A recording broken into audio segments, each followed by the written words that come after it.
So you predicted before this referendum that it would be defeated, and now it seems like you've been vindicated. Do you feel vindicated? Well, I feel that the Irish people are vindicated because they were presented with two unwise and destructive amendments. They were presented with no reasons for voting in favour of them and many reasons to vote against.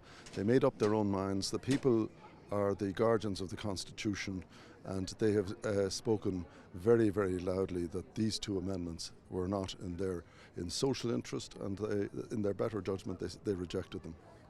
Sinn Féin were talking before the referendum about the potential of running it again with modified wording should some of the amendments be defeated, and Michael McDowell was here earlier saying that despite the fact that they campaigned for a yes, she doesn't believe that she or her party are out of step with the public. She thinks that they are in tune. Would you have any response to that? Well, we've wasted more than 20 million on these two referendums, and instead of doing the day job, which is looking after people who need care, looking after people who need better health services, looking after people who need better housing.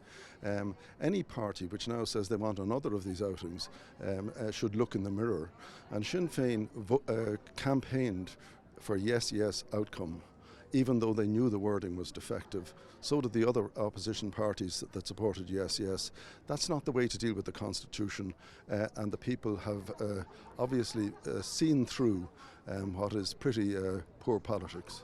What do you think of the leaking of the Attorney General's advice the day before the referendum and the contents of that advice? Did you have any particular reaction to that?